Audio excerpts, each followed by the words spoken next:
Salut à tous, on va terminer la saison dans cet épisode 7 avec DSM. Déjà en commençant par essayer de faire le meilleur résultat possible avec Jay Hindley sur la Vuelta dont on terminera le variant 2020. Et puis on terminera ensuite la saison, comme je le disais, avec les rendez-vous majeurs, les rendez-vous World Tour et des bilans. Mais on va quand même commencer par une cinquantaine de minutes de fin de Vuelta. Fin de Vuelta, donc sur ce variant 2020 que j'avais déjà partiellement joué, mais qui, honnêtement, je pense, méritait d'être joué en entier pour voir. Tant qu'à jouer une Vuelta, en tout cas. Au niveau du sprint, on a quelqu'un qui domine les autres, après que le prologue ait été remporté par Ineos Grenadier.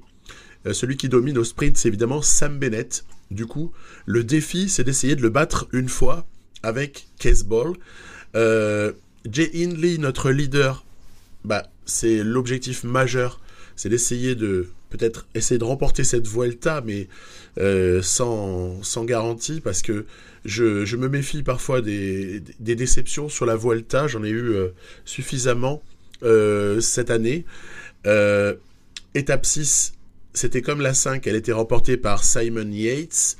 Sam Bennett va tripler son score sur l'étape suivante au sprint. Donc 3 sprints sur 3 pour Sam Bennett et Jean Almeida avant que Pogačar s'impose au sommet du Tourmalet. C'est l'étape 9, théorique en tout cas, de cette Vuelta 2020. Jay Hindley se retrouve donc leader du classement général avec un petit peu plus de 2 minutes sur Kruijswijk, Pogačar, Yates, etc. Donc ça sent bon a priori, mais comme je vous le disais, depuis par exemple que je me suis fait surprendre sur une Vuelta avec David Gaudu, c'était dans la partie avec Movistar, je deviens méfiant et je ne sais pas en fait réellement si l'avance sera suffisante ou si on risque de se faire avoir sur quelques arrivées au sommet, parce qu'il en reste un certain nombre, et puis viendra un petit peu plus tard le temps de la fameuse étape 16, le CLM, vous savez, avec la bosse finale, c'est Mirador des Essaro, donc à voir un petit peu. Toujours est-il que nous, là, sur cette étape 10, on essaye de dynamiser un petit peu la course, voir de quelle façon est-ce qu'on pourrait peut-être préserver Bol pour une hypothétique arrivée. Bon, la difficulté me semble un peu trop grande. Du coup, j'ai abandonné l'idée de préserver Cees Bol. On va dire que le sprint, pour le coup, ce sera pas aujourd'hui. Et on va plutôt assister comme ça à une élimination massive de tout un tas de coureurs avant que ça ne se reconstitue ensuite sur le replat.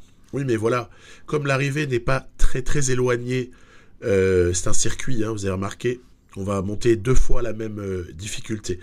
Comme l'arrivée n'est pas très éloignée de la deuxième montée, je pense qu'en fait, si Cees Bol a explosé à la première, il explose forcément à la deuxième. Donc, à partir de là, ce serait plus un puncher qui pourrait remporter cette étape, si on part du principe que Bennett, Iwan devraient sauter également.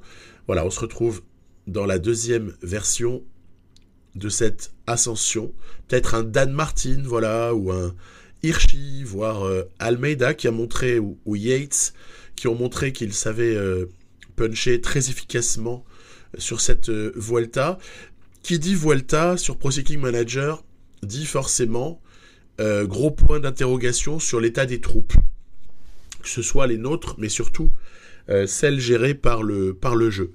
Donc, évidemment, l'état des troupes, c'est un point d'interrogation au départ, et puis après on commence à avoir des réponses progressivement. On a par exemple vu à l'épisode précédent que Primož Roglič n'était qu'un accompagnateur de Kruijswijk sur cette Vuelta, puisque apparemment il est à court de préparation. Allez, je tente mon coup là ici avec Hindley. Pogačar est rentré et il semblerait que ça ne roule plus très fort, ce qui fait que le coup qui aurait pu être bon devient totalement avorté. Regroupement en tête avec tentative de départ pour notamment Almeida. Voilà, il est parti. Et du coup, je vais tenter de sprinter. Et qui est-ce qui va venir récupérer tout ça? Benoît Cosnefroy. Benoît Cosnefroy, écoutez, il va nous faire une jolie deuxième partie de Vuelta. L'ami Benoît, c'est vrai que c'est un coureur que j'apprécie. Je trouve que on a déjà vu ses qualités de punch notamment sur la Flèche Wallonne, IRL. On a déjà assisté à de vrais perfs de Benoît Cosnefroy. Il semble avoir un vrai potentiel. Ça pourrait être un très très joli coureur dans les années qui viennent. Il l'est déjà. Mais voilà. Donc à partir de là, on ne peut que trouver logique sa victoire ici. On va dire qu'il a été mieux géré par le jeu que d'autres. Il faut dire qu'Hirschi, parfois, a tendance à se consommer pour aider son leader Pogačar. Ici, ensuite, à l'étape 11, on est sur une arrivée au sommet. Qui dit arrivée au sommet, dit grosse différence potentielle, et puis aussi, on va tirer d'autres enseignements par rapport à la forme des uns et des autres. On a vu déjà que Kruijswijk semble en bonne forme, puisqu'il maintient un certain écart, on va dire, avec Hindley. Il n'a pas explosé au sommet du Tourmalet. Pogačar semblait pas si mal que ça, mais avait déjà perdu du temps auparavant. Sur le CLM, sur le prologue, vous savez, initial, il a ramassé. Donc ça, c'est pas quelque chose qui nous indique que Pogačar n'est pas en forme. Ça nous indique juste que l'équipe était mal préparée, ce qui n'a pas grand-chose à voir, puisque Pogačar, avec 85 en montagne, de belles notes physiques, bref, nous connaissons le bonhomme. Pogačar est peut-être à l'heure actuelle le meilleur coureur de grand tour du monde. Il faut pas se mentir. Il suffit de regarder la démonstration exceptionnelle qu'il a faite sur le Tirreno récent pour s'apercevoir que quand on est capable de résister sur une étape des murs là à Van der Poel, qu'on met une petite sauce à Van Aert, le lendemain on se tape quand même c'est quoi, top 3, top 4 sur le CLM. Pogačar, c'est exceptionnel, et j'ai même oublié de mentionner la démonstration du samedi là, où il est allé comme ça s'imposer de manière tranchante. Pogačar nous régale donc déjà en ce début de saison. Et dans la partie, j'aimerais bien voir ce qu'il a encore dans le ventre à ce stade où finalement il a joué certains tours de première partie de saison. Il a été très présent sur le Tour de France, puisqu'il ne fait deuxième qu'à cause d'une défaillance. C'était sur l'étape 13. On avait joué un Tour de France 2017. C'était sur l'étape 13 du Tour de France 2017 qu'il s'était fait piéger. Et Roglič avait quelque part un peu construit ou conforté sa victoire par rapport à Pogačar. Mais ça reste la référence absolue pour moi. Donc hâte de voir. Vous voyez, il est présent. Pogačar est présent. Kruijswijk l'est également. Belle résistance de Marc Hirschi. En même temps, cette montée-là n'est peut-être pas inaccessible aux punchers purs, type Alaphilippe également, mais qui n'est pas présent, mais voilà. Oh là là, Kruijswijk qui accélère, Pogačar a lâché, ça c'est une indication. Sivakov est en train tout de même de résister, et l'emballage final, ah là là, j'ai toujours un manque de possibilité de sprinter à la toute fin. Et ça se paye ici, en l'occurrence, par une victoire qui s'échappe. Donc, magnifique victoire. On notera encore la performance de Cosnefroy sur ce coup-là. Kruijswijk, également très présent. Et puis après, il y aurait Sivakov. Ben O'Connor intercalé était pas si mal, mais c'était plus un rescapé de l'échappée. Pogačar n'a pas explosé, mais il a quand même perdu du temps sur cette histoire. Et alors que Kruijswijk en a récupéré un petit peu, il n'est plus qu'à 2 minutes de Hindley à ce moment-là. Trêve dans nos aventures montagneuses. puisque l'étape 12 nous propose une petite explication au sprint. En tout cas, très certainement. Toujours pareil, quelle est la chance d'avoir finalement une échappée qui s'impose à ce stade-là, et vu le comportement global des équipes, je veux dire par là que Caleb Ewan étant présent, la Lotto Soudal roule pour lui, donc il y a moins de chances qu'une échappée aboutisse. Arnaud Démarre étant présent, la Groupama FDJ fait un gros boulot, d'autant plus que Gaudu et Pinot ont semblé à court de forme. Donc il y a gros boulot systématique de Groupama FDJ et de Lotto Soudal. Et parfois, je vois quelques Deceuninck Quick-Step qui roulent. Tu m'étonnes. Ils ont eu quelques abandons. Apparemment, la préparation s'est faite vraiment à l'arrache. Mais Sam Bennett est présent. Et rien que ça,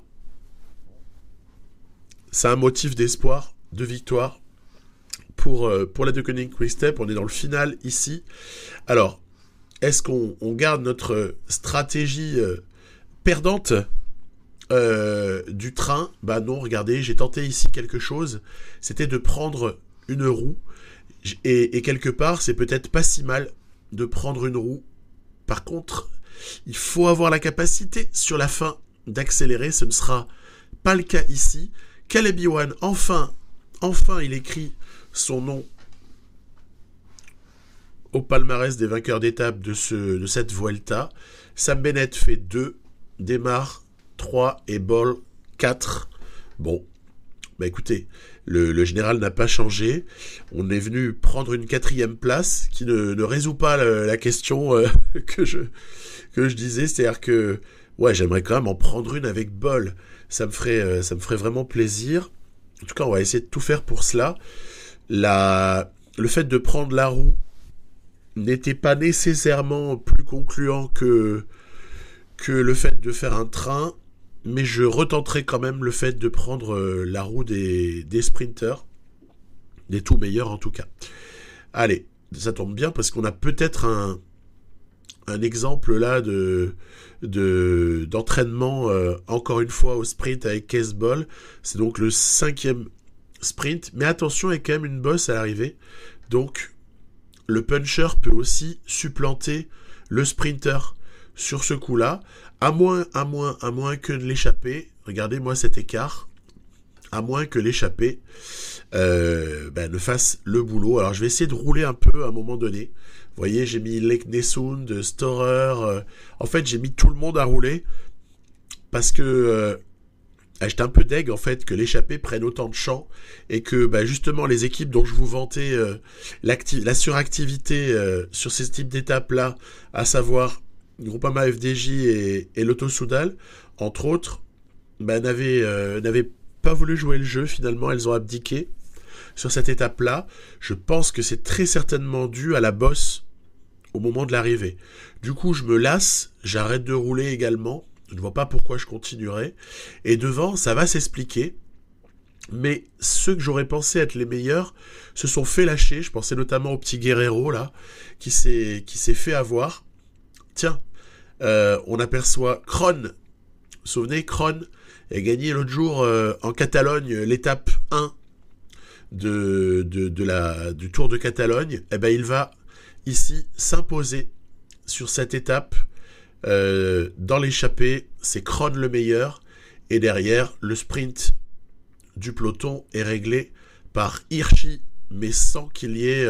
s'il va y avoir un mini écart, en fait. Mais pas non plus de drame absolu pour nous, puisqu'on arrive au même moment que Kruijswijk, Pogačar, etc., etc. Oui, vous voyez, Hirschi, il a grignoté quelques secondes, mais ça n'a aucune espèce d'importance sur ce coup-là. En revanche, Kruijswijk a encore réduit un petit peu son écart, c'est à noter. Et on aborde une étape 14 qui est juste somptueuse. Elle nous donne très très envie d'être jouée, celle-là. C'est vrai que c'est agréable de jouer. Moi, ça m'arrive pas souvent, puisque j'essaie souvent de tenter des coups avec des punchers sur les grands tours. parce que je trouve que le défi est amusant. Mais du coup, le fait de jouer avec un leader qui est Jay Hindley, ça me donne un peu un plaisir différent, qui est celui de jouer avec un vrai et pur grimpeur. Et du coup, ces étapes-là, on les aborde pas de la même manière.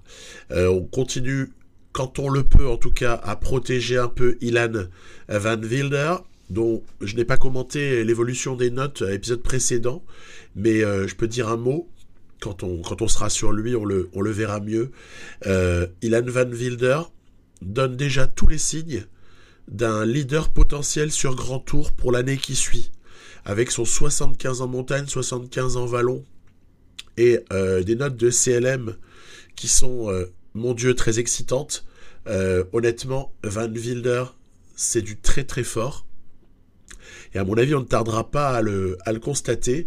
Vous avez aussi remarqué, je ne l'ai pas encore dit, mais ça se voit tellement. Oui, j'ai intercalé, j'ai placé un homme à l'avant. J'ai placé Chris Hamilton en me demandant si éventuellement Hamilton ne pourrait pas nous servir de relais. Hein, c'est le coup classique. Tu mets quelqu'un dans l'échappée et tu essaies de voir s'il ne pourrait pas aider son leader, ou alors aller vers la victoire finale, si jamais la victoire d'étape, si jamais les opportunités se présentent. Voilà. Donc scénario classique. J'aime bien placer quelqu'un. Tiens, David Gaudu semble à court de force. Mais l'échappée n'a pas non plus, Benoît est présent, l'échappée n'a pas non plus, non c'est O'Connor, excusez-moi, j'ai complètement craqué, je confonds déjà avec une autre partie, l'échappée n'a pas non plus un champ immense, hein. Quand on voit l'écart, waouh, on se dit bien peu de chances d'aboutir en vérité cette histoire-là. O'Connor après met du cœur à l'ouvrage, hein. Il est bien, il permet à Hamilton de quand même prendre un peu d'avance sur cette deuxième ascension majeure du jour. Ils ont pris 4 minutes, hein, les deux. L'écart va un petit peu gonfler au fur et à mesure, puisque derrière, ça manque d'équipiers pour rouler. Peut-être aussi, bon, c'est Jumbo-Visma qui essaie de contrôler le tempo, c'est logique, puisqu'ils essaient de protéger la position de Cressweg, voire d'éliminer, voire de le mettre dans les meilleures conditions avant l'ascension finale. Donc derrière Caruso, Gaudu, ça rentre pas. Vous voyez, ils sont en galère. Donc ça, c'est vraiment O'Connor et Hamilton qui étaient en tête. Et j'ai décidé après de les attendre un petit peu, les deux compères, parce qu'il me semble qu'on sera beaucoup beaucoup mieux à 4 que simplement avec O'Connor et Hamilton. Mais regardez, après, dès que la route s'élève et dès que les pourcentages sont là, eh ben, hélas, 3 fois hélas, on a perdu Gaudu et Caruso. Et honnêtement, voilà, ça m'arrange pas vraiment. J'aurais vraiment préféré avoir ces deux-là avec nous. O'Connor, après, ça va, il mène grand train, mais regardez, l'avance quand même en train de se réduire. Derrière, il faut gérer un petit peu la fatigue des équipiers. On va jouer ici tout sur Hindley, hein, sur cette étape, parce que je n'ai qu'un plus 2 de forme du jour. Alors Hamilton va aller prendre les points, ça c'est un petit truc en passant, mais je ne sais pas si on pourra pour autant viser le maillot de meilleur grimpeur. Ça me paraît dépendre un peu trop des formes du jour de Hamilton. Et je suis pas sûr d'avoir de bonnes formes par la suite. Puis il faut aussi avouer un truc, c'est que cette Vuelta 2020, elle va nous présenter encore 2-3 situations pour une longue échappée comme celle-ci, mais elle va pas non plus en proposer des tonnes. Donc c'est pas dit qu'on ait assez d'opportunités, à mon sens, pour construire une certaine avance au maillot de la montagne, surtout que l'objectif, je ne veux pas m'en détourner, l'objectif ça reste le général. Et tiens, c'était Ineos Grenadier là qui roulait un peu. Yates a des fourmis dans les jambes.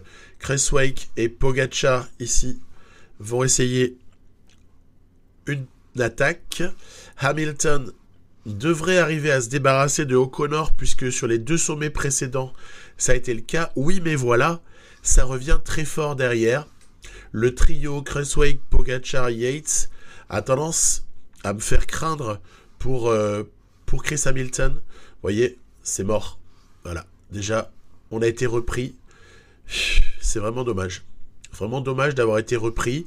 Après, on se fait pas de soucis pour Hindley parce que, regardez, il va reprendre, hein. Il va reprendre, il n'y a pas de problème. Hindley est quelqu'un, quand je le fais monter comme ça au train, on va dire, et en économie de barre, les autres se consomment plus vite et Hindley est capable de rentrer. Donc à partir de là, voilà, pas d'inquiétude. On est rentré avec la grosse note de montagne quand même, ça facilite les choses.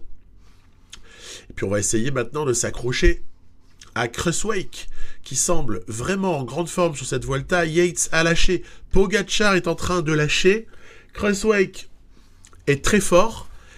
On va prendre sa roue. Ça va se jouer entre les deux hommes là. Hindley, Cresswell, les deux premiers au général, vont se disputer ici la victoire d'étape. J'essaye d'attendre dans la roue de Cresswell le plus longtemps possible en vérité, pour essayer de déboîter au dernier moment. Ouais, tu parles déboîter avec 0 barre, ben, il n'y a pas moyen en vérité. Encore une formidable démonstration de Cresswell. Pogačar, Yates se mange un peu plus de retard au général que ce qu'il en avait. Le pauvre Chris Hamilton a été victime de la lutte entre les leaders. Derrière, on s'aperçoit que Mark Hirschi lâche quand même le coup. Bernal a quasi définitivement lâché sur cette Vuelta. Bon, voilà, les positions se clarifient. Donc déjà, on peut tirer une première conclusion là à ce stade, c'est que la préparation Ineos Grenadier pour Bernal, alors qu'il n'a pas couru le Tour de France et qu'il avait fait un Giro sensationnel, elle est dégueulasse. Parce que normalement, Bernal, si tu as eu ton pic, et je pense quand même qu'il était sous pic au Giro vu son comportement, parce qu'il était quand même très très fort, même si l'équipe autour était très forte aussi. Je pense tout simplement que Bernal n'a pas été préparé convenablement, et c'est vraiment dommage. Étape 15, que du bonheur, arrivé au sommet de l'Angliru. Celle-là, elle fait plaisir aussi à jouer. L'Angliru, ça reste tout de même mythique. Sur la Vuelta, on a toujours beaucoup d'excitation d'aller se mesurer au fort pourcentage de l'Angliru. Et honnêtement, à ce stade-là, je commence à me dire, ouais, c'est pénible, les petites chutes là par moment là qui me foutent des mecs par terre. Surtout, c'est important sur cette étape parce que il faudrait pas qu'on soit privé de Leknesund et de Tousveld ainsi que Van Wilder. Donc heureusement, voilà, on va réussir à rentrer. Ça me soulage parce que 3 équipiers de moins, ça aurait pu se payer très très cher. Ça aurait pu, en tout cas, et ce d'autant plus que quand vous regardez la forme du jour de Hindley, bah, -1, si vous voulez, -1 Angliru, ça donne pas confiance. Voilà. Après, franchement, tant qu'il y a de la vie, il y a de l'espoir, et le bonhomme en lui-même, même à -1, reste compétitif, surtout si on se débrouille pour l'accompagner le mieux possible. Alors pourquoi est-ce que Jay Hindley n'est pas sous pic de forme sur cette Vuelta, en tout cas pour le moment? Voilà, parce qu'en fait, tout simplement, j'ai eu envie d'avancer un petit peu rapidement sur cette partie. Hein, c'est rare que j'aille aussi vite, en fait. Et j'étais un peu dans une frénésie à vouloir avancer, limite terminer la saison même. Je voulais vraiment faire ça. Et du coup, j'ai négligé un petit détail. Vous allez me dire, c'est pas un détail, c'est vrai. J'ai négligé un détail qui était vraiment faire mon petit compte de jours de course nécessaires à Hindley pour retrouver un pic, ne fût-ce qu'en 3e semaine de Vuelta. Mais donc j'ai un peu négligé mes calculs, pour ainsi dire. En fait, je les ai pas faits. Je me suis dit, allez, c'est bon, Pologne, après le Tour de France en plus. Hein, Hindley sort d'un pic sur le Tour de France. Donc c'est plus dur à reconstituer que derrière un Giro, bien sûr. Mais voilà, il fallait une semaine de repos. Je l'ai mis en Pologne. On a, je trouve, l'écartement entre la fin du Tour de France et le début de la Vuelta est quand même assez faible hein, en termes de nombre de semaines. Je crois même pas qu'il y en ait 4, ou il y en a 4 maximum. Ça laisse quand même du coup pas assez de temps pour se reconstituer un pic.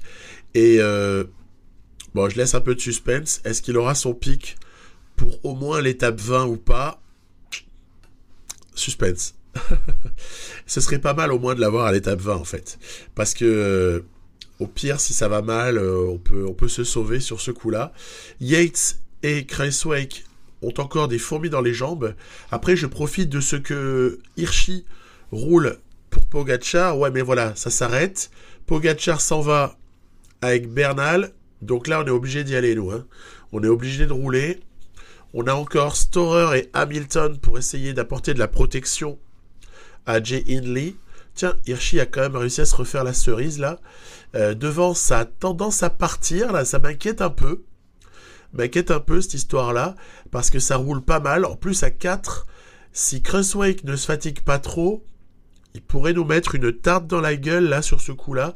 Ça pourrait faire très très fort. Heureusement, c'est lui qui roule. Du coup, il va peut-être manquer un peu de jambes. Et donc de barre, en fait. Sur la toute fin. Là encore, je ne m'affole pas. Hindley à -1, à 80 d'effort max, va continuer son effort. En plus, elle est coquine, Léa. Elle réattaque au moment où j'ai failli rentrer. On est obligé de réduire un peu l'effort. Regardez, 74 maintenant. De toute façon, je vais être obligé bientôt de baisser mon effort. Ah, Kruijswijk commence à caler un petit peu. Ça tombe bien, il me reste plus grand-chose. On va essayer de le caler dans la roue là dès que possible. C'est pas encore faisable, mais Kruijswijk semble un peu crevé. On va se mettre dans la roue, mais on n'a plus de barre. Donc, qu'est-ce qu'on devine? On devine qu'on va se faire avoir au sprint, c'est sûr. Parce que de toute façon, même quand l'IA n'a plus rien, ou semble n'avoir plus rien, parce que c'est pas pareil, elle arrive toujours à vous caler une petite accélération derrière les fagots. Donc, tant qu'on s'accroche, ça va, mais je crains le sprint, ici, au sommet de l'Angliru. Oh, on a compris, avec plus de barres, Hindley ne va pas s'imposer. Après, tout ce qui reste à voir, ça va être l'écart, parce que Kruijswijk, donc, ouais, magnifique victoire. Victoire somptueuse pour Kruijswijk. Et Hindley va comme ça un peu limiter les dégâts. Samitier, c'était un rescapé de l'échappée. Bernal prend hyper cher. Almeida aussi, etc. etc. Il n'y a même plus besoin de préciser tout ça. Tellement c'est évident. Hirschi a pris le reste. Roglic, mon Dieu, qu'est-ce qu'il est? Il doit avoir une fatigue qui a explosé, Primož Roglic. Et que dire de Buchmann également, qui est arrivé aussi hors de forme. Oui, mais voilà, cette Vuelta commence à ressembler à un duel entre Jay Hindley et Steven Kruijswijk. Et on arrive enfin à cette fameuse étape 16, ce contre-la-montre sur lequel j'ai hâte de voir le comportement du jeu. Je l'avais joué une fois avec Movistar, donc c'était il y a vachement longtemps, c'était genre au mois de juin ou juillet dernier, donc ça date quand même énormément, et on s'était aperçu à ce moment-là d'un craquage total du jeu qui était une défaillance dans justement ce Mirador des Essarros qui ne fait même pas 3 km, hein. Ça ne fait pas 3 km, et pourtant les différences qui peuvent être faites, en même temps quand on regarde les pourcentages, oh là là, hein, je crois que ça va au-delà de 20%, voilà, il y a du 22, du 25, enfin, c'est un truc de malade mental, hein, ce Mirador de Essarros, mais quand je vois le temps réalisé par mes premiers coureurs, en tout cas les premiers là qui passent pour DSM, il y a déjà une petite déception pour Leknesund, dans le sens où la forme du jour étant très mauvaise, on n'a pas pu le faire postuler à la victoire. Tousveld va garder pendant un certain temps le meilleur temps, mais sera détrôné. Et puis par contre, il y en a un sur lequel je mise énormément, c'est Ilan Van Wilder, car lui me paraît avoir typiquement le profil pour s'imposer sur ce contre-la-montre-là. Donc après, voilà, je joue un peu du 74-70 sur le Mirador des SRO, et puis après, toute l'approche, elle était en effort max à 74. C'est ce qui m'avait apparu être la bonne stratégie quand je l'avais joué la première fois. Donc, comme j'étais pas trop déçu de la manière dont c'était passé, pas de raison de ne pas recommencer. On accélère très fort sur la fin, regardez. J'ai même pas consommé toute la barre de Van Wilder, mais il explose le meilleur temps. Et maintenant, c'est au tour de Jay Hindley. Alors, Jay Hindley, sur ce CLM, déjà a hérité d'une très bonne forme. Ça, c'est capital. Et c'est le hasard du jeu. Et on peut pas se manger un -1 comme précédemment sur l'étape de l'Angliru à chaque fois non plus. Hein. Donc voilà, c'est comme ça. Van Wilder semble tenir un très bon temps. Sera-t-il battu? On va bien voir. Je garde espoir afin qu'il ne le soit pas. On voit que tout le monde est en souffrance sur le Mirador des SRO. Cresswell semble tout de même gérer un petit peu mieux. Ça demande confirmation. On va voir surtout sur le dernier kilomètre et demi, c'est environ là qu'on peut vraiment juger. Regardez, même Pogacar n'est pas encore en défaillance. Ça va, il a géré son coup. Hindley commence son ascension. Moment capital. Hein, parce que là, si ça se passe comme dans la partie avec Movistar, Hindley va se retrouver avec 4 minutes d'avance. Et si Cresswell voire Pogacar, mais Pogacar commence à être un peu éloigné de la victoire, mais si Cresswell en tout cas fait un bon CLM, on peut avoir encore du suspense jusqu'au bout, donc grosse excitation pour moi à ce moment-là. Regardez, Cresswell finit bien, hein, puisqu'il a repris du temps en fait à Pogacar, il fait un bon temps, hein, Cresswell. Donc Cresswell n'a pas explosé, ça confirme qu'en fait il est le mieux préparé des adversaires que nous avons. Et Jay Hindley vient aussi nous caler un très bon temps, puisqu'il reprend même quelques secondes à Cresswell. Et surtout, victoire finale de Van Wilder, et même une 6e place pour Leknesund, malgré son -2 de forme du jour. Donc, ouais, le jeu ne le gère toujours pas super bien. Mais en même temps, victoire de Van Wilder, pas trop déconnante. Il était le 2e favori du jour. Et je suis mitigé. J'ai l'impression que le jeu a moins craqué cette fois que ça n'avait été le cas quand je l'avais joué à l'époque avec Movistar. Voilà. Mais après, est-ce que c'est parfait? Non. Difficulté pour le jeu, j'ai remarqué, alors ça c'est général, et ça je pense pouvoir dire ça depuis PCM 18 au minimum, donc sur le 18, le 19 et là le 20, il y a une difficulté de programmation de la gestion de l'effort max, de l'effort d'ailleurs tout court sur les CLM, dès lors qu'on premièrement dépasse les 30 km. Ça, c'est un premier truc que j'ai remarqué, parce que boss ou pas boss dans le final, quand tu dépasses une certaine... ouais, ça va, crevaison, mais c'est pas grave. Quand tu dépasses une certaine longueur, le jeu se comporte moins bien, entre guillemets, il ne gère pas sa barre jusqu'au bout.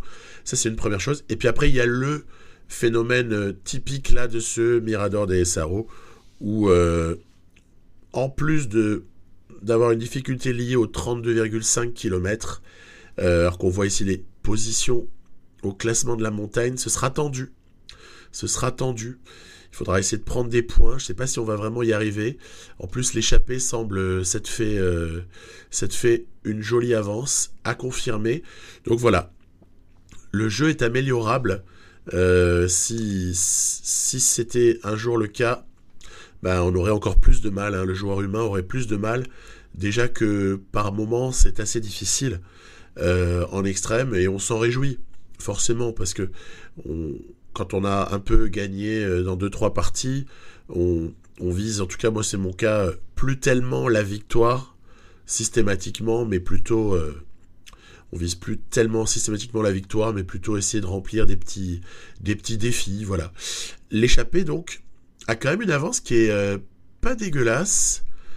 Ça s'observe.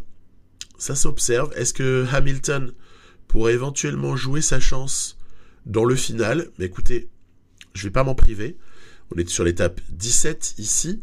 On a un groupe dans lequel Mikel Landa ou Giulio Ciccone peuvent faire un peu figure, ainsi que par exemple Gianluca Brambilla d'épouvantail. Donc à voir un peu quelle va être leur attitude.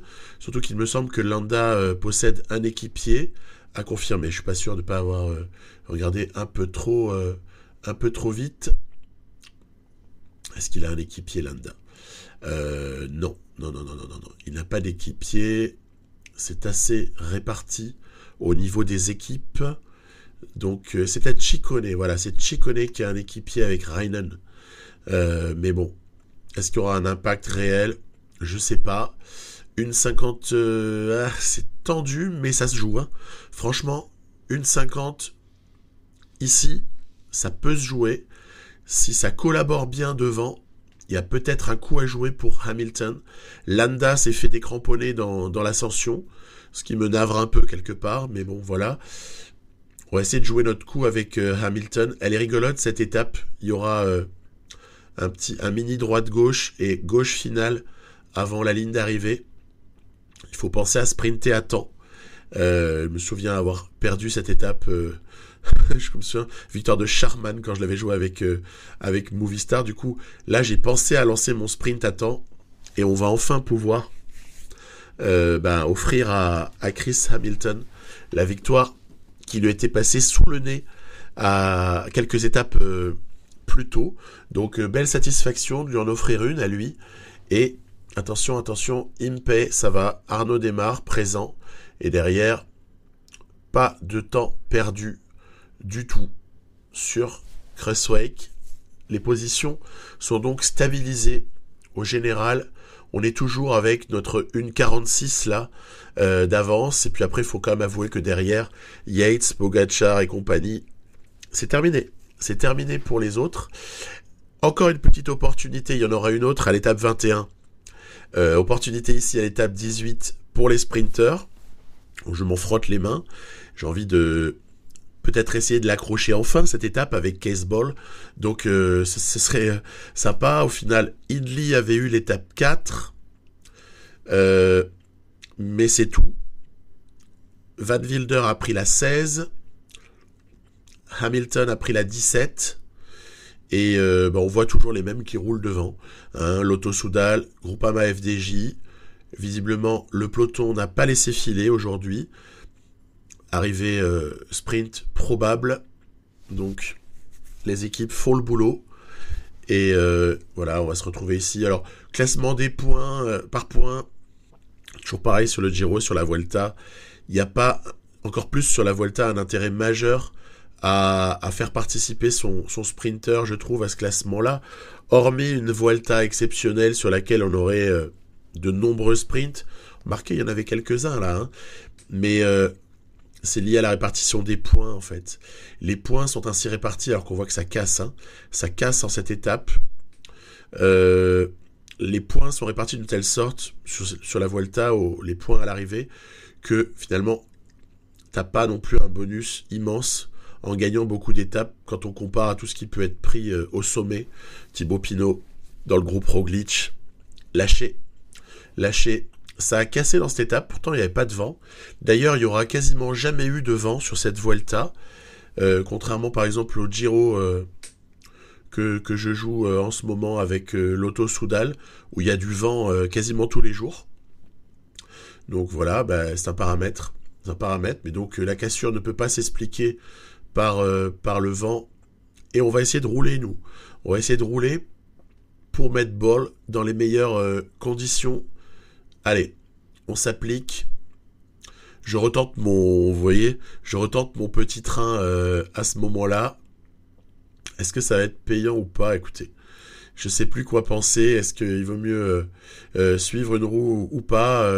À voir. Donc, toujours est-il qu'on va, à mon avis, lancer peut-être d'un petit peu trop loin avec un bol mal placé. Moi, c'est ça en tout cas que j'analyse sur celui-là. Regardez, la preuve, de toute façon, c'est simple. C'est que Hamilton vient faire 3, alors que c'était lui qui avait la deuxième meilleure accélération et qui était censé faire le pilote.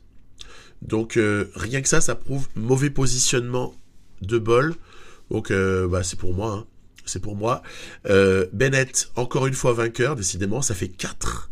Il y aura 4 victoires pour Bennett au sprint pour le moment. Une pour Iwan. Et on espère, du coup, on a de nouveau une chance sur l'étape 19. Au pire, on en aura une sur la 20 pour essayer enfin de faire triompher Caseball. Ça devient le fil rouge là de ces étapes. Mais du coup, c'est agréable à jouer aussi. Hein. Il y a pas mal de plaisir de jeu lié au fait de pouvoir aussi participer au sprint. Ça m'arrive pas systématiquement sur quelques-uns des derniers grands tours que j'ai pu vous proposer. Donc on va y aller pépère. On va essayer de protéger Bol. Il faudrait lui mettre un protecteur, voilà qui est fait. Et normalement, si ça contrôle toujours avec Groupama FDJ qui est Fanny, avec Lotto Soudal qui roule tout le temps mais qui ne s'est imposé qu'une seule fois au sprint, même s'il y a eu la victoire de Kron aussi en échappée. Donc leur Vuelta n'est pas dégueulasse, hein, 2 victoires d'étape. Mais voilà, celle-là, c'est l'avant-dernière occasion pour nous. Et vous voyez, donc j'ai joué sur 5 sprints. J'ai joué 3 fois le train. Et j'ai joué 2 fois le fait de suivre un sprinter majeur. Donc, on va égaliser sur celle-là. On va essayer de suivre. Donc, je ne fais pas de train.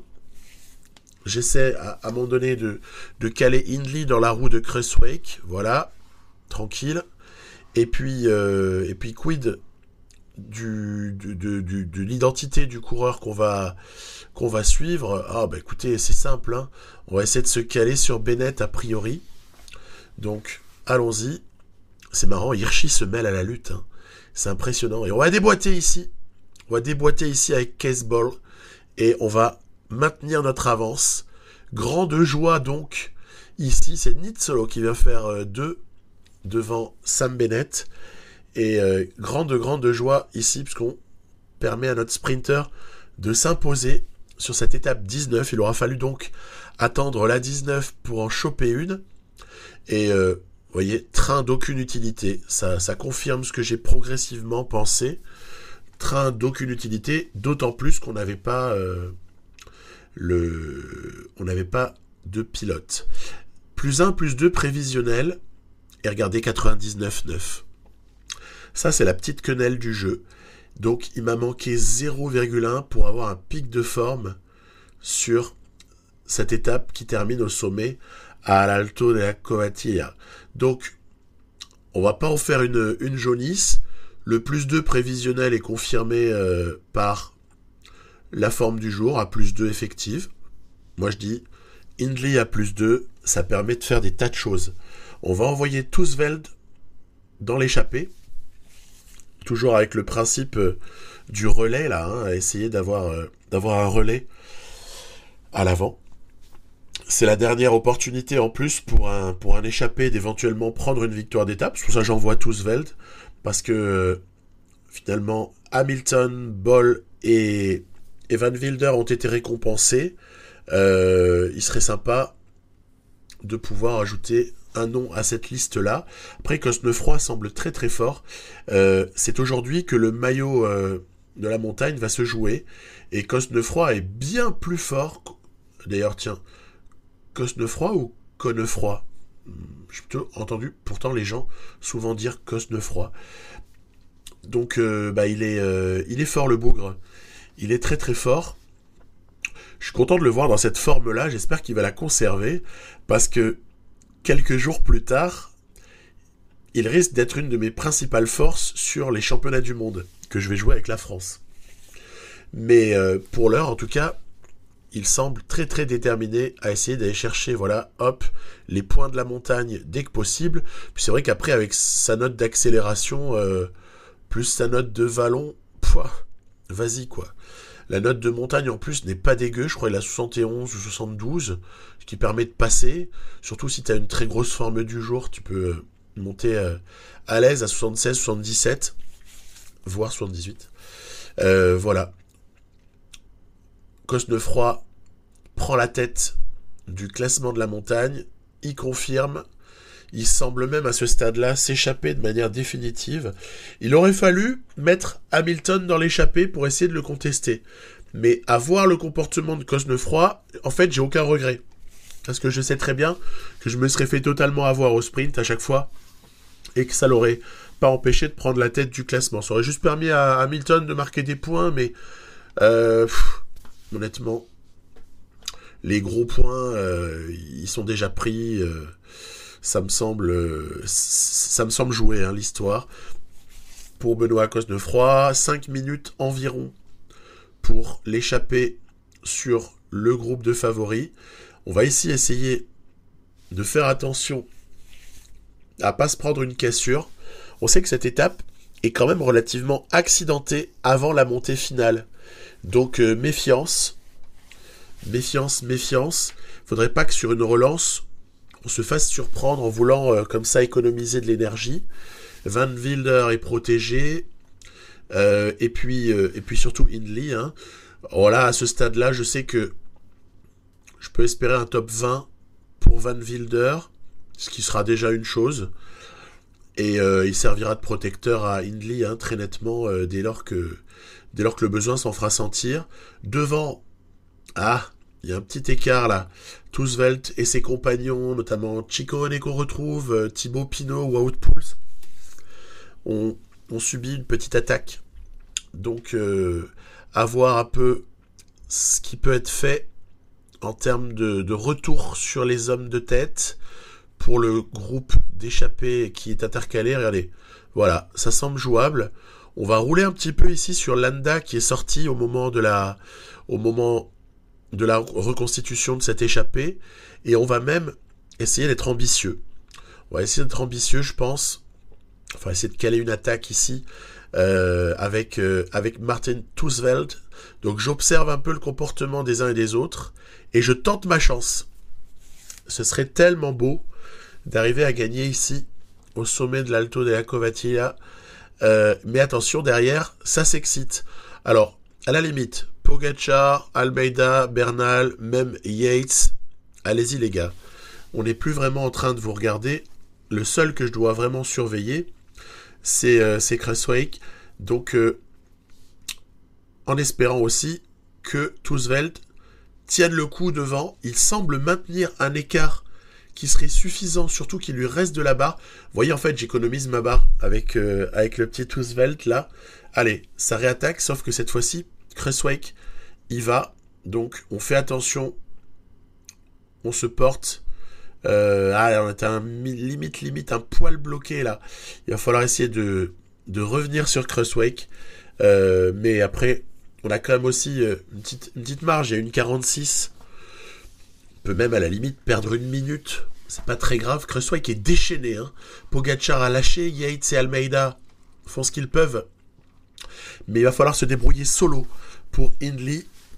Un petit peu, souvenez-vous, comme Roglic avait dû se débrouiller solo sur cette étape 20 IRL. Et malheureusement, ouais, voilà. Par contre, Kruijswijk a repris son compatriote Tousvelt.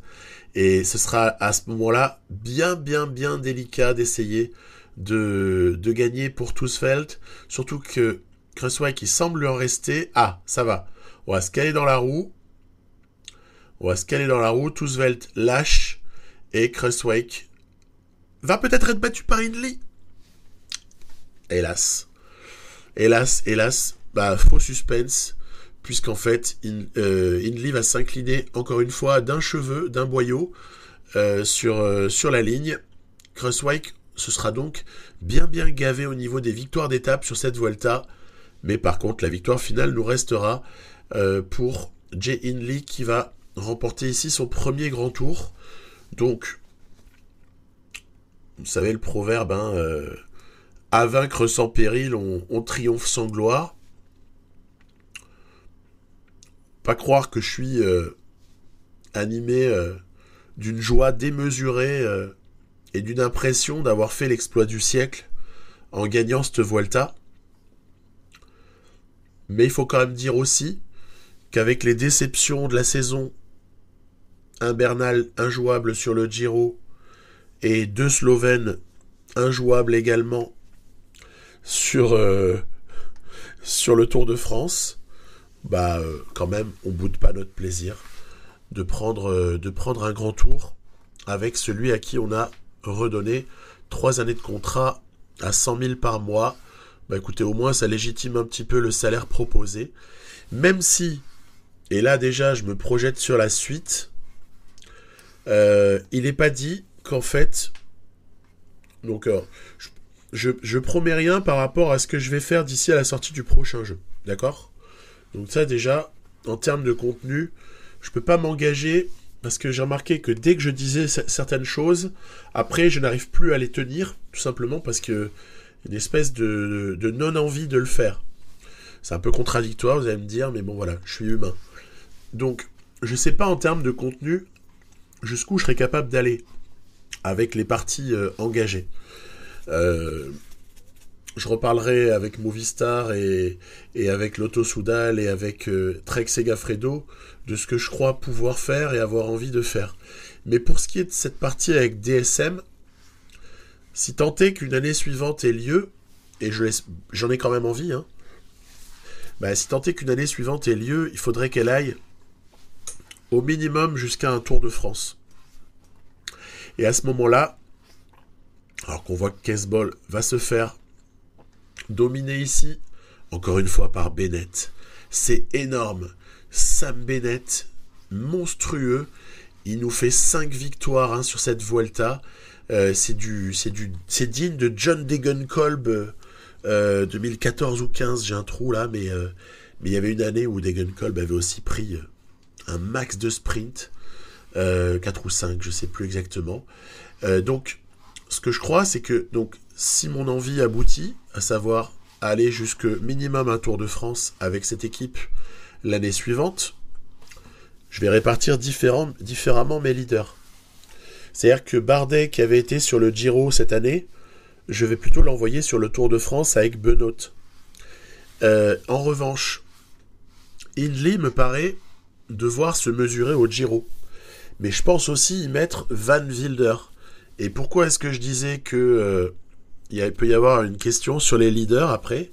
C'est que, honnêtement, au début du mois de mai qui suit, là, Van Wilder, il aura sûrement pris un up.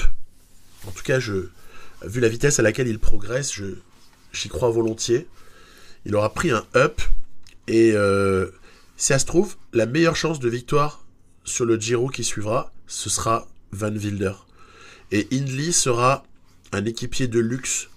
Donc je vais attendre un peu, je vais me laisser la possibilité d'éventuellement doubler Giro Tour de France avec Hindley, tout en sachant que sur le Giro, ça se trouve, c'est plutôt Hindley va être au service de Van Wilder. Vous voyez, donc c'est un peu l'état d'esprit.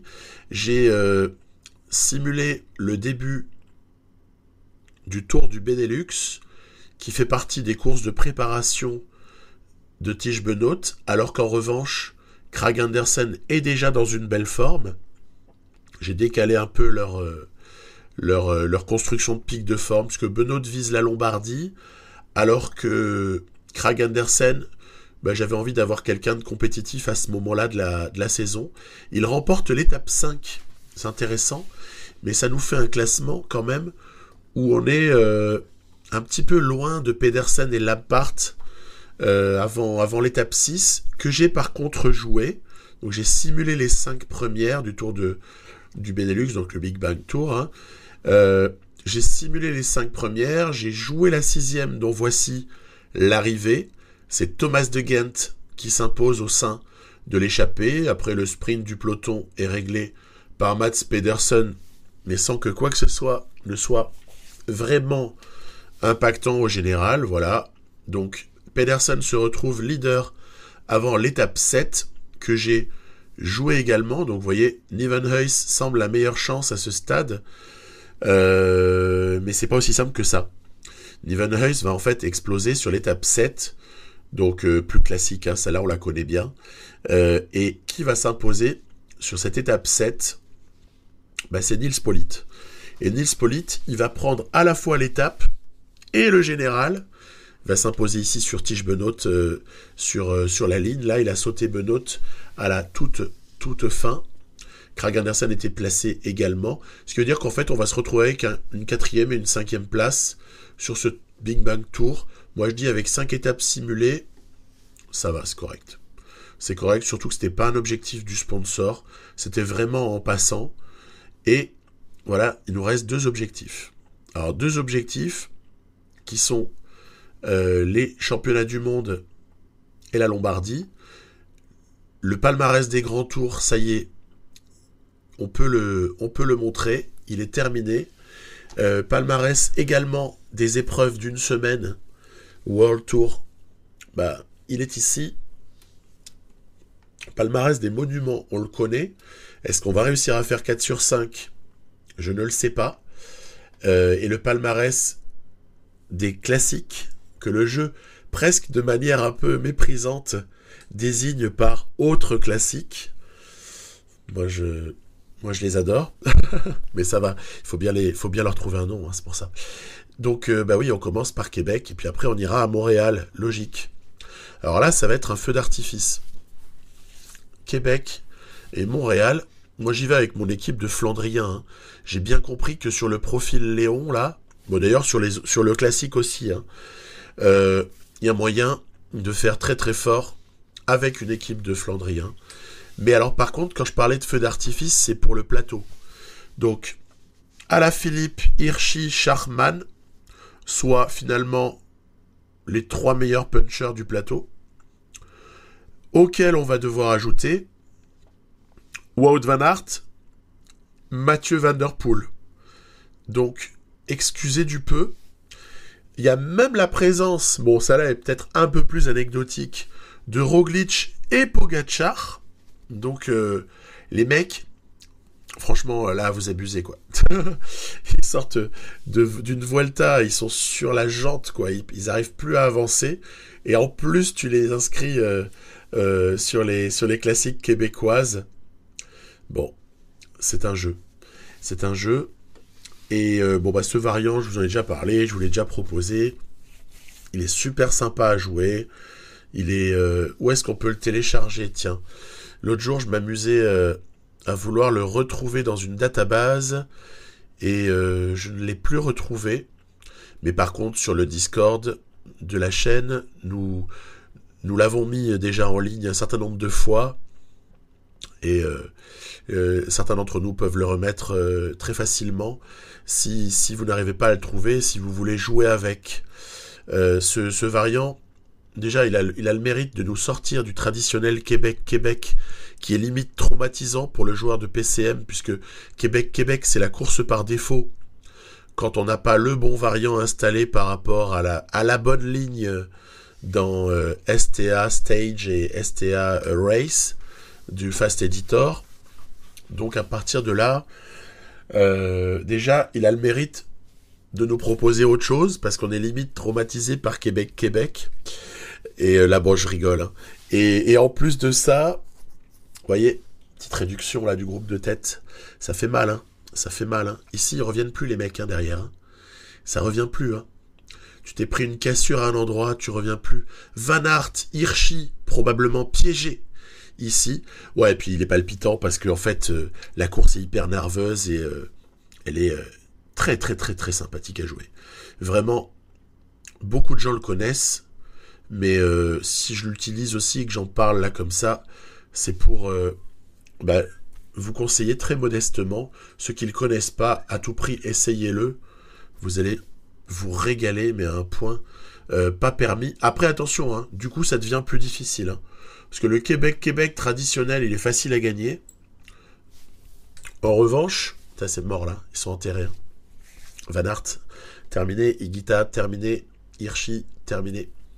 Ça va se jouer sur le groupe à l'avant de 12. On est relativement présent, donc on a de l'espoir. Voilà. Qu'est-ce qu'on va bien pouvoir en faire de ce surnombre à une dizaine de kilomètres de l'arrivée. Bah, écoutez, je vais essayer de placer dans les conditions idéales qui, bah, c'est simple. Arndt me paraît pas avoir la caisse à ce stade, il est trop fatigué. Benoît a 0 de forme du jour. Kragh Andersen a 2. Les deux, au niveau de l'accélération et du sprint, se valent relativement, y compris même au niveau de la note de vallon qui est assez proche une fois qu'on a rééquilibré les notes avec la forme du jour là présente. Du coup, je me dis, bah non, bah on va faire travailler Benoît pour essayer de mettre Kragh Andersen dans les meilleures conditions possibles. Voilà. Donc, on va essayer de jouer cette carte-là, tout en sachant qu'on a quand même Alaphilippe, Schachmann, Van Der Poel dans les basques, hein, donc pas évident. Allez, c'est parti. Voilà, ça redescend légèrement et après ça remonte. Et c'est très violent ici à gauche. Il faut essayer de lancer son sprint à temps. Genre là. Ouais, mais ça, c'est dans un monde normal, en fait. Dans un monde normal, ça permet de s'imposer une fois sur 2 ou un peu plus. Ouais, sauf qu'il y avait Van Der Poel, en fait. Et quand il y a Van Der Poel, bah déjà, on n'est plus dans la même catégorie. Donc déjà, je suis content parce que j'ai réussi à éliminer Hirschi et Van Aert. Par contre, après, limite, voir Kragh Andersen au milieu de Alaphilippe, Van Der Poel et Schachmann, c'est limite une anomalie en vérité. Donc déjà, on va se satisfaire de cette deuxième place. Et la légendaire accélération de Van Der Poel, je crois que je vous en ai suffisamment parlé. Elle est limite en train de me traumatiser, mais faut pas avoir la mémoire courte. Quand je jouais avec, là, sur PCM 19, j'étais bien content de l'avoir. Donc, voilà. C'est bien de connaître les deux côtés, de vivre les deux côtés de la médaille. Variant de Léon, évidemment, pour Montréal, 2 jours plus tard, avec un plateau où l'on doit retirer Van Der Poel. Van Der Poel, lui, il a gagné à Québec. Du coup, il va pas à Montréal. Il est comme ça, Van Der Poel. Il est comme ça. Du coup, les dangers vont se nommer Alaphilippe, Schachmann, Hirschi, Van Aert. Voilà, bon, ça va, il en reste 2 ou 3. On va pas pleurnicher. Et puis après, voilà, ce variant, il est sympa. J'ai remarqué que le petit secteur pavé avait mine de rien un impact, mais pas énorme, mais un petit impact. Par exemple, qu'est-ce que ça m'a... C'est quoi déjà le truc ?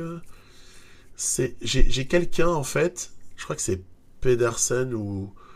Ouais, ça doit être Pedersen, qui à un moment donné, suite à un des derniers passages sur le secteur pavé, a vu sa barre vachement diminuer, parce que ça roulait hyper intensément. Donc il est impactant. Et puis, ce qui est aussi rigolo, c'est que souvent, on a une échappée constituée de jolis noms, et non pas des anonymes, comme souvent. Alors évidemment, il y a quelques anonymes, entre guillemets, qui traînent, mais il y a surtout, vous avez aperçu, hein, il y a Lorenz de Plus, Ineos Grenadier, ils sont sortis dans l'échappée, en fait. Je crois même qu'il y a Geraint Thomas, et voilà, il y a vraiment du monde. On a aperçu Jean Almeida. Bon, à surveiller donc, c'est échappé. Après, il y a encore des équipiers là de Hirschi pour rouler.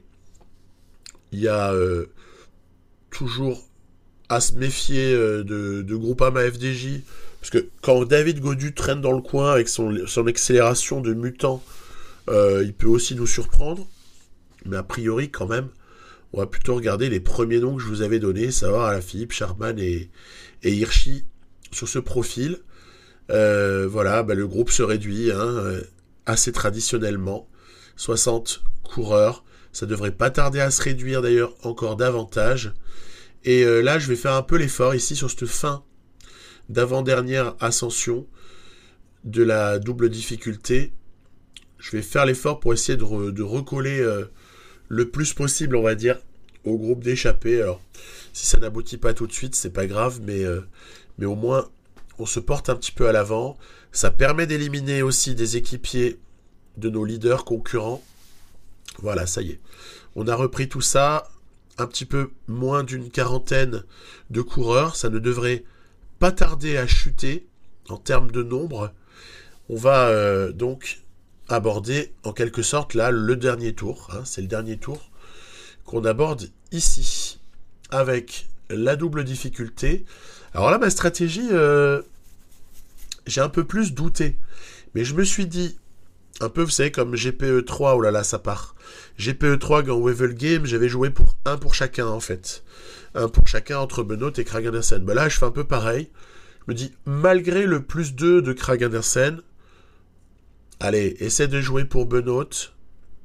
Enfin, déjà, on va essayer de reprendre les échappées, si vous voyez ce que je veux dire, parce qu'il y a quand même Hirschi, Van Aert et, me semble-t-il, Alaphilippe qui sont sortis.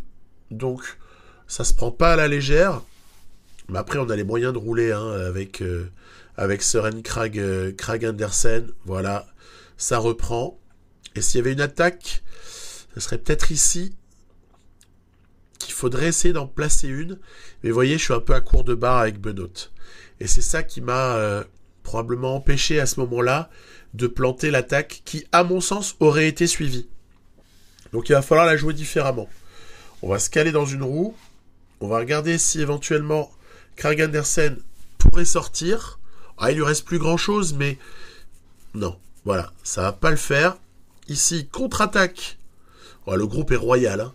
Groupe royal. Et même Alberto Bettiol, tiens, qui s'est mêlé à ce groupe, l'ancien vainqueur du Tour des Flandres. Nous approchons de la dernière ligne droite. Ce n'est pas celle-là. Et je vais essayer d'accélérer sans me faire de rêve non plus, hein, parce que regardez-moi ça, l'accélération n'est pas le secteur sur lequel Benoît, vous allez me dire, tu aurais pu lancer un peu plus loin, certes, je pense pas que j'aurais gagné. Déjà, je fais podium, Hirschi gagne devant Alaphilippe, bon, ça paraît, je dirais quasiment que Benoît se retrouve parmi les 5 mutants de ce Grand Prix de Montréal. C'est déjà correct. Voilà, c'est déjà correct. On a fait ce qu'on a pu. Et puis c'est bien que Hirschi en prenne une, c'est ça, parce que Hirschi n'avait pas pris grand-chose quand même. Jusque-là, il avait beaucoup joué à l'équipier pour Pogačar. Les Worlds se rapprochent. On va jouer avec la France. C'est du parcours variant de Bergen, donc c'est du 2017. Vous savez, 2017. Alors moi, j'ai eu défection de pas mal de mes meilleurs coureurs. Du coup, on va jouer le coup avec Arnaud Démare, s'il peut aller jusqu'au bout. Avec sinon Benoît Cosnefroy, si ça peut se faire. Il y a de bons coureurs en face. Tout le monde n'est pas nécessairement présent. Souvenez d'Alaphilippe, là, on avait eu cette coupure d'image là qui m'avait à l'époque beaucoup contrarié. C'est-à-dire que, souvenez-vous, il n'y avait plus de signal en fait entre Alaphilippe tout seul en tête, certes avec une dizaine de secondes, mais bon. Et puis après, on voit tout le groupe réuni et puis finalement, Alaphilippe a été repris quoi. Bon j'espère que ça fera pas ça. Il y a eu problème de je sais pas quoi, d'hélicoptère, machin, enfin que sais-je. Voilà, donc cette fois-ci, déjà on risque pas de jouer pour Alaphilippe, mais par contre, comme je vous disais, Sénéchal, c'est con parce que s'il avait pas eu -1, j'aurais pu être tenté de jouer pour lui. Ça m'aurait plu, j'aime beaucoup ce garçon. Madouas, pourquoi pas, mais dans le registre du puncher, si tant est qu'on peut pas jouer pour Démare, je vais plutôt jouer pour Cosnefroy. Donc voilà, ça se joue pour moi entre Démare et Cosnefroy suivant la résistance de Démare et suivant aussi la capacité de Cosnefroy à accélérer. Je vais donc planter ici une banderille avec Warren Barguil parce que sinon le peloton n'avait toujours pas explosé réellement. Il y avait encore plus d'une centaine de coureurs. Donc il faut essayer d'un peu de dynamiser cette course. 85, voilà, ça a sauté un petit peu sur cette attaque accélération de Barguil. Après, mine de rien, après la petite bosse, le replat est assez long. Hein. Donc il faut arriver à tenir. Si on s'est échappé dans la bosse, il faut arriver à tenir le coup. Il n'est pas évident à gérer. Il y a quand même une vraie chance pour les sprinters sur ce variant Bergen. Le jeu me l'avait mis automatiquement. C'est pas moi qui l'ai choisi, mais j'ai pris les choses telles qu'elles étaient, sans chercher à modifier. Attention, Nils Politt semble avoir de bonnes jambes. Nous sommes ici dans la dernière difficulté. Il est impératif de tenter quelque chose avec Benoît Cosnefroy. Dans le groupe de poursuivants, là, vous avez également Mats Pedersen et Bob Jungels.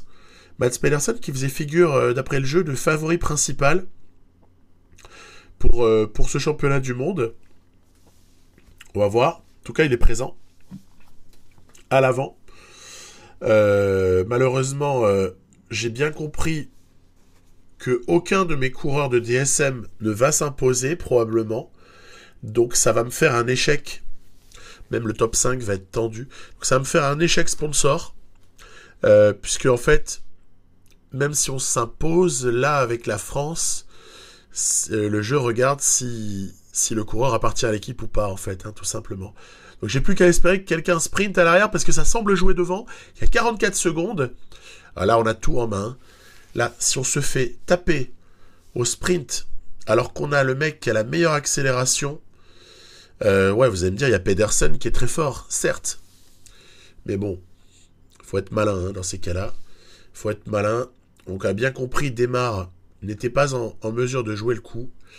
Et Cosnefroy va s'adjuger ici. On se fait même une petite Alaphilippe sur la ligne. Là, on lève les bras avant. Là, hop.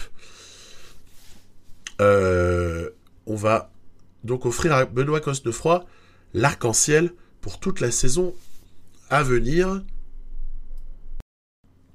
Donc c'est un peu original. Ça pourrait même limite en faire tiquer certains. Tiens, c'est Marc Hirschi qui vient faire 5, c'est rigolo. Et je suis ok, hein. Cosnefroy, champion du monde, c'est vraiment dans une réalité parallèle. Mais en même temps, voilà, notre premier c'est Nico Dens, voilà, on va faire top 25. Donc, moi je dis Cosnefroy, il peut nous surprendre un de ces jours. Hein. Donc, ne le regardons pas de haut. En tout cas, là, il s'impose. Et il aura ce joli maillot pour une année. Et puis, je termine au niveau des courses. Après, on fera des bilans d'année. Termine pour ce qui est des courses avec le Tour de Lombardie. Alors, je vous avais dit à l'épisode précédent que Bardet, il avait 2 jours de course seulement après le Tour de France, puisque j'étais déjà à 100 jours. C'était la Classica San Sebastian, sur laquelle il s'est imposé. Donc toute la question, et le Tour de Lombardie, toute la question, est-ce qu'il va s'imposer en Lombardie, ou est-ce que nous allons pouvoir bénéficier du Grand Benoît pour un 4e monument sur 5 la même année. Donc ma question est là. Je vous avoue que je ne considère pas les autres comme vainqueurs potentiels, mes équipiers. Hindley est venu par solidarité par rapport à tout ce qui a été fait pour lui. Kragh Andersen est tellement costaud que je le veux quoi qu'il arrive, même si ce n'est pas son terrain privilégié. Hamilton est là, Rush est là pour les adieux avant la prise de retraite, et le petit Arensman également est présent. Petit Arensman qui l'autre jour, vous avez vu en Catalogne, a été quand même fort courageux. Sur l'étape 3, il se fait reprendre, ok, d'accord. Mais il aura été le meilleur de l'échappée et se fait reprendre par les tout meilleurs. Mais j'ai aimé le comportement offensif de Timmins Arensman. Le début de ce Tour de Lombardie se passe sans encombre. Nous n'avons pas d'émotion particulière jusqu'à Madonna del Ghisalo. Et c'est là qu'on commence à regarder tout ça avec des grands yeux, en se demandant un petit peu ce qui va se passer. Madonna del Ghisalo, on le sait, la course commence toujours à se durcir à ce moment-là.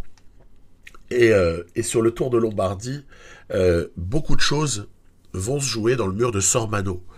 Donc, l'enchaînement Madonna del Ghisalo et Sormano va être déterminant. Je n'ai rien inventé. Et C'est ainsi qu'on va déjà consommer une certaine partie de nos équipiers en protection dans Madonna del Ghisalo, même dans la première partie, pour être franc, de Madonna del Ghisalo, puisque ça se fait en 2 temps. Et ensuite, on va rebasculer vers la Colma di Sormano avec la deuxième partie, qui est mythique. C'est ce fameux mur. Donc, que vous dire, si ce n'est que on va protéger Bardet, parce qu'il y a quand même un petit +2 de derrière les fagots, là, qui me plaît bien. Après, Benoît, là également. Donc, ouais, je protège Benoît, excusez-moi. Et puis, je sais que Bardet, avec ses notes, il est à même de bien performer. Il faut juste passer Sormano et essayer de sortir maximum dans le deuxième groupe. Mais dans le premier, ce serait largement préférable. Jay Hindley, on va lui dire ciao. On va lui dire merci beaucoup pour ta contribution. Bravo pour ton année. On se retrouve à l'arrivée. Et là, Benoît va essayer d'emmener Romain Bardet. Voilà. Vous voyez, tiens, au passage, punaise, j'ai quand même un pic qui est consacré à Benoît pour le Tour de Lombardie. Hein. Donc c'est vraiment cher, quoi, entre guillemets. Là, tu te prends que un +2. Hein. Ça fait un peu mal à ce que je pense, en fait, de vivre ce genre de truc. Voilà, le jeu est comme il est. Hein. On le sait, hein, PCM 2020, c'était une des annonces qui avait été faite. C'était des formes du jour plus aléatoires qu'auparavant.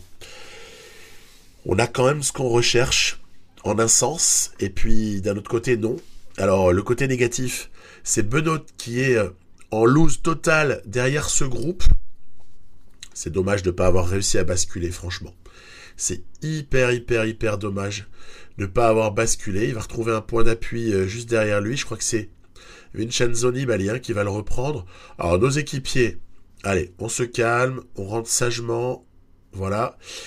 Y compris Hindley, qui est dans un groupe d'ailleurs de battus, parce qu'on peut dire à ce moment-là déjà qu'il y a un groupe de battus ici. Pour moi, même Fuglsang, Maleki, Bagioli, c'est battu. Il y a peut-être juste Nibali, Benoît qui peuvent encore rentrer. Vous voyez que Nibali a rebouché son retard sur Benoît dans la descente. On n'est pas surpris. Et devant, on a quand même ce qu'on voulait, c'est-à-dire qu'on a réussi à basculer avec le premier groupe. Marc Hirschi, Primoz Roglic, Hugh Carthy, John Almeida et David Gaudu avec Romain Bardet. 6 hommes. Alors évidemment, je ne fais aucun effort, mais alors là, plus que jamais, je n'en fous pas une. Parce qu'il y a 5 mecs pour rouler, il est hors de question que je fasse autre chose que surveiller une éventuelle attaque. Parce que des fois, on roule pas, et puis ils en profitent pour attaquer.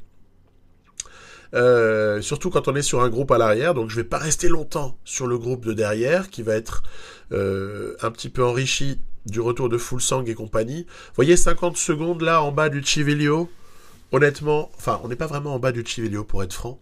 Il reste encore un petit peu les abords le tour du lac de Côme à faire. Attaque! Voilà, il s'est lassé. Marc Hirschi s'est lassé de la configuration de cette échappée. Ouais, 50 secondes, je pense que c'est mort, en fait, à ce moment-là. D'ailleurs, c'est 1 minute maintenant pour le groupe Benoît. Ouais, c'est mort. C'est mort.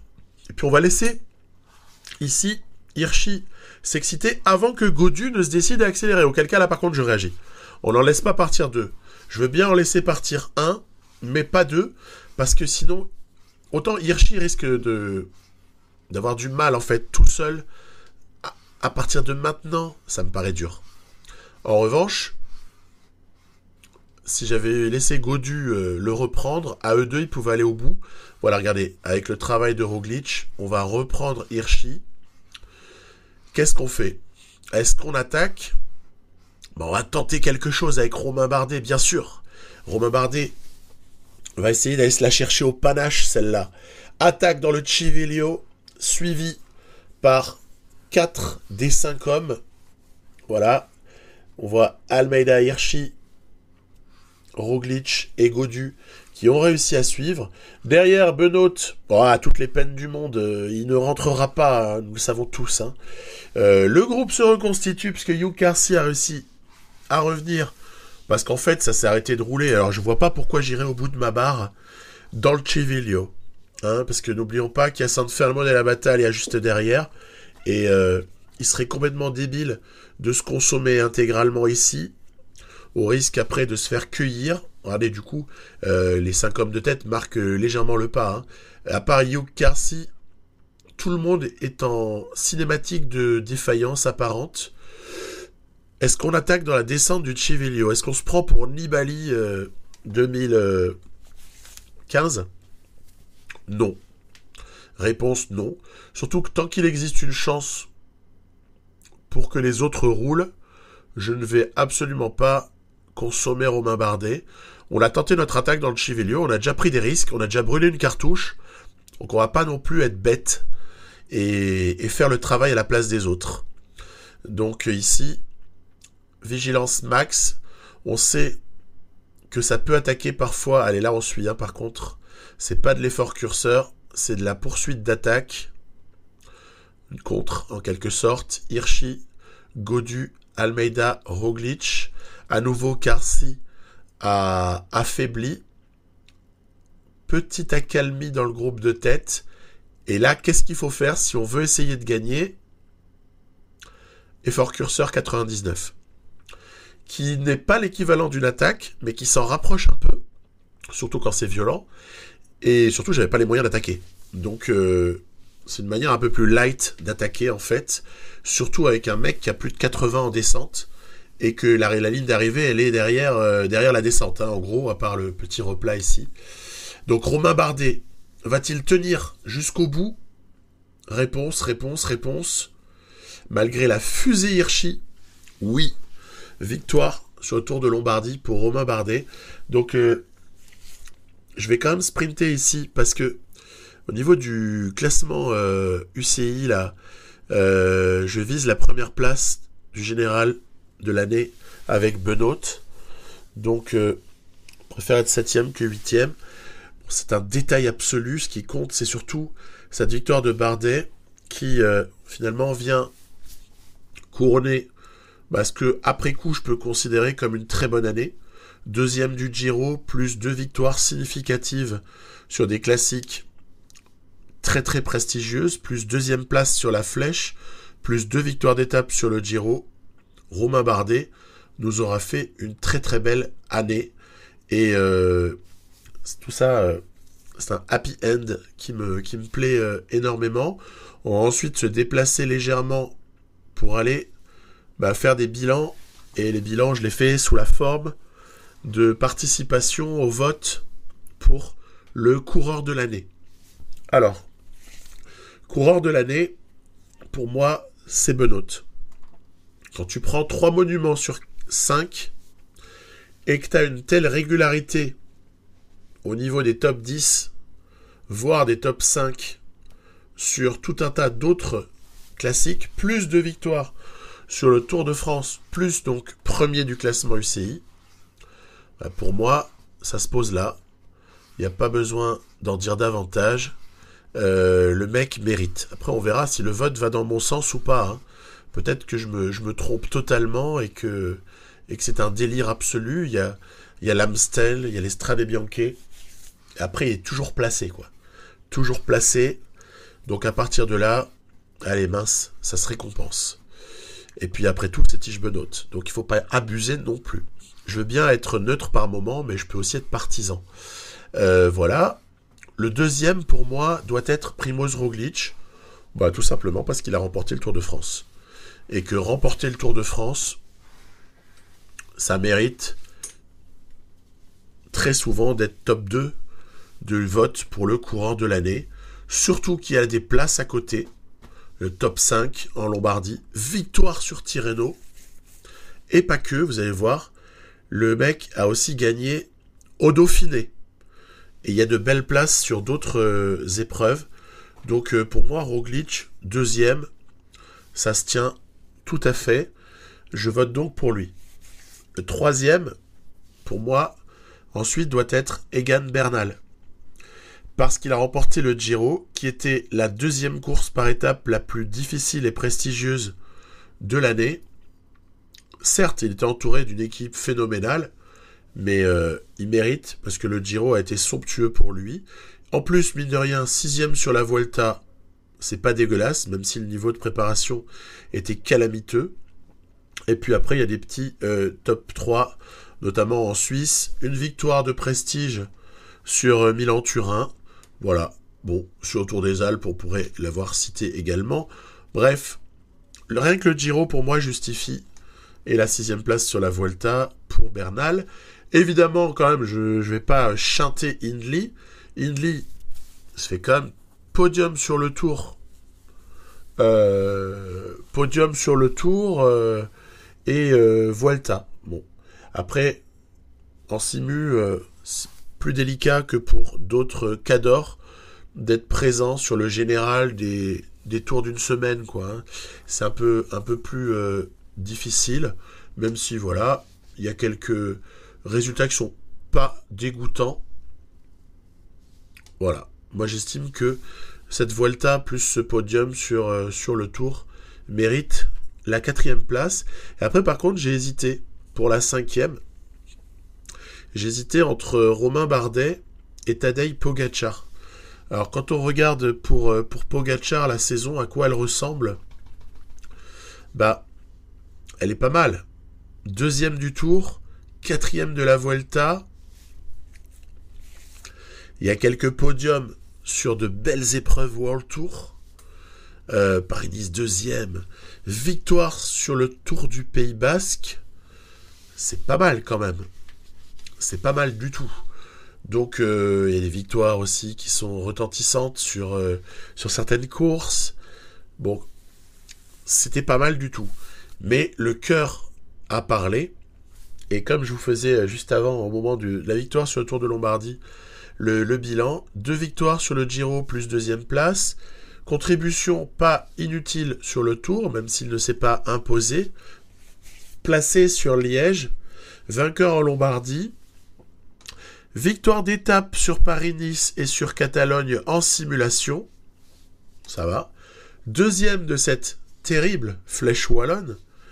Voilà, bah, j'ai craqué, j'ai voté pour les vainqueurs de la Classica, évidemment, on l'a dit. J'ai craqué, j'ai voté pour Rominou. Donc, Rominou à mon vote.